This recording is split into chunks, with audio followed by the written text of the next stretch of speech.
کوچے میں تھوڑی سی جا چاہیے،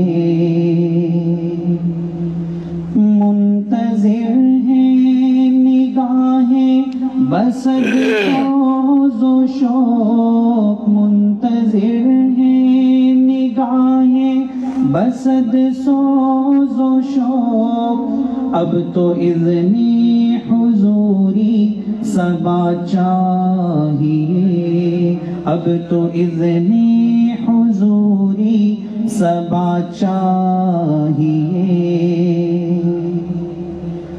اشک تھمنے نہ پائیں اسیر حرم، اشک تھمنے نہ پائیں اسیر حرم، ایک طوفان دل میں بپا چاہیے، ایک طوفان دل میں بپا چاہیے،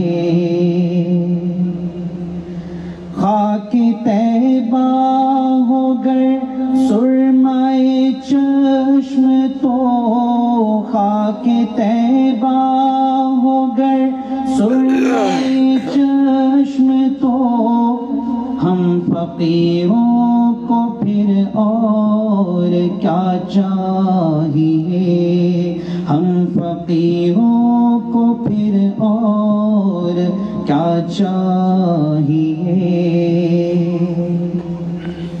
ہم جفاؤں کے صحرا میں ہیں یا نبی، ہم جفاؤں کے صحرا میں ہیں یا نبی، ایک وفاؤں کا در بس کشا چاہیے، ایک وفاؤں کا در بس کشا چاہیے،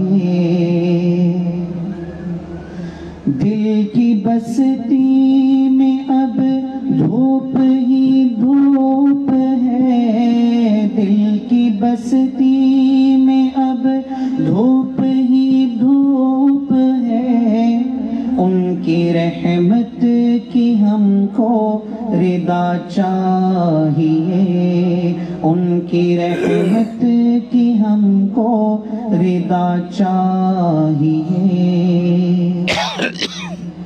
درد اب ہر رگ جام بسنے لگا، درد اب ہر رگ جام بسنے لگا، ان کے در پہ دوا ہے دوا چاہیے، ان کے در پہ دوا ہے دوا چاہیے، ہم کو جنت سے کچھ ماورا چاہیے، ان کے کوچے میں تھوڑی سی جا چاہیے۔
الحمدللہ وکفا وسلام علی عبادہ الذین اصطفیٰ، اما بعد، اعوذ باللہ من الشیطان الرجیم، بسم اللہ الرحمن الرحیم ہن لباس لکم وانتم لباس لہن سبحان ربک رب العزت عما یصفون وسلام علی المرسلین والحمد للہ رب العالمین اللہم صلی علی.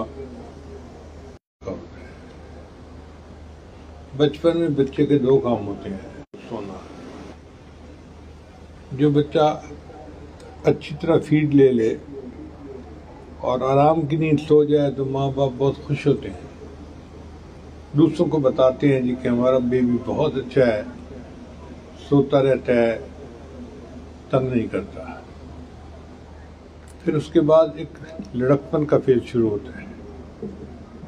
اس میں بچے کی ایکٹیویٹی کچھ اور ہو جاتی ہے، وہ کھاتا پیتا بھی ہے، سوتا بھی ہے، مگر ساتھ کھیلتا بھی ہے. اب چونکہ وہ کھیلنا شروع کر دیتا ہے تو ماں باپ اس کے لیے کئی دفعہ ٹوائے روم بناتے ہیں، نئے نئے ٹوائز لے کے دیتے ہیں. اور جو بچہ اپنے ٹوائز کے ساتھ کھیلتا رہے تو ماں باپ بہت خوش ہوتے ہیں کہ ہمارا بچہ بہت اچھا ہے، اپنے کمرے میں 2-2 گھنٹے ٹوائز کے ساتھ کھیلتا رہتا ہے. اسی لڑکپن کے فیز میں ایک اور کام شروع ہوتا ہے جسے کہتے ہیں پڑھائی. اسکول کالج کی ہو یا مدرسے کی، بچے کو داخل کروا دیا جاتا ہے اور بچہ پڑھنا شروع کر دیتا ہے. جب پڑھائی شروع ہوتی ہے تو اب ماں باپ کو نہ کھانے پینے سے خوشی ہوتی ہے، نہ سونے سے خوشی ہوتی ہے، بلکہ اچھا پڑھنے سے خوشی ہوتی ہے. چنانچہ جو بچہ کلاس میں فرسٹ آئے، A+ نمبر لے، تو ماں باپ خوش ہو کر رشتہ داروں کو بتاتے ہیں کہ ہمارے بچے نے تو اتنے سبجیکٹ میں A+ لے لیے، ہمارے بچے نے کلاس میں ٹاپ کیا، اسکول میں ٹاپ کیا، اسکالرشپ لیا. یہ پڑھائی کا سلسلہ چلتا رہتا ہے حتیٰ کہ بچہ اسکول، کالج، یونیورسٹی سے فارغ ہوتا ہے. اس کے بعد پھر ماں باپ کو فکر ہوتی ہے کہ بیٹے نے اب یونیورسٹی پڑھ لی تو اب اس کو کوئی روزگار کا سلسلہ شروع کرنا چاہیے. اگر تو ماں باپ بزنس مین ہیں تو وہ بچے کو اپنے ساتھ بزنس میں شامل کر لیتے ہیں، اگر انڈسٹریلسٹ ہیں تو بچے کو بھی فیکٹری میں ساتھ شامل کر لیتے ہیں، اور اگر وسائل اتنے نہیں ہیں تو بچے کو کہتے ہیں کہ بچہ کوئی جاب ڈھونڈو. اگر بچے کو کوئی ملٹی نیشنل کمپنی میں جاب مل جائے، اچھی تنخواہ ہو، فرنج بینیفٹس ہوں، تو ماں باپ خوش ہوتے ہیں اور لوگوں کو بتاتے ہیں جی ہمارے بچے کو جی فلاں کمپنی میں جاب مل گئی، اتنی بیسک پے ہے، اتنا ہاؤس رینٹ ہے، اتنا یہ، اتنا وہ. خوش ہوتے ہیں. اب جب بچہ اپنی جاب شروع کرتا ہے نا تو اس لڑکے کو اپنی زندگی میں ایک کمی محسوس ہوتی ہے. اس کا دل چاہتا ہے کہ کوئی اس کا اپنا ہوتا جس کے ساتھ یہ غم اور خوشی کو شیئر کرتا، جسے یہ اپنا سمجھتا، اپنا کہہ سکتا.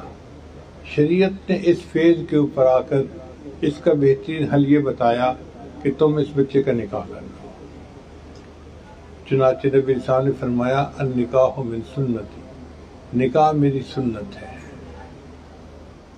شریعت نے اس کو عبادت کا درجہ دیا. حدیث پاک میں آتا ہے نبی صاحب نے فرمایا النکاح نصف الایمان، کہ نکاح آدھا ایمان ہے. اتنا بڑا یہ نیک کام ہے کہ آدھا ایمان اس کو کہا گیا. چنانچہ ترمذی شریف کی روایت ہے نبی صاحب نے فرمایا 4 باتیں سنن المرسلین. سنن المرسلین کیا؟ کہ جتنے رسول تشریف لائے ان سب کی یہ سنت ہے. پہلی بات الحیا، کہ جتنے انبیاء تشریف لائے، رسول تشریف لائے، سب کے سب باحیا زندگی گزارنے والے تھے. التعطر، سب کے سب خوشبو استعمال کرنے والے تھے. یعنی کوئی انبیاء ایسا نہیں کہ ملنگ ٹائپ ہو جو نہ صفائی کا پتہ نہ پاکیزگی کا پتہ، بلکہ سب کے سب پاکیزہ زندگی گزارنے والے، صاف ستھری، نفاست پسند کرنے والے. اور تیسرا السواک، کہ جتنے بھی انبیاء تشریف لائے یہ سب کے سب مسواک کرتے تھے. اپنے ماؤس کو واش کرنا آج ہماری 90% بیماریوں کی بنیادی وجہ بنتی ہے۔ اور چوتھی بات النکاح، کہ جتنے رسول تشریف لائے سب نے نکاح کیا، نکاح کے بغیر کسی نے زندگی نہیں گزاری۔ تو یہ 4 باتیں سنن المرسلین ہیں۔ حیا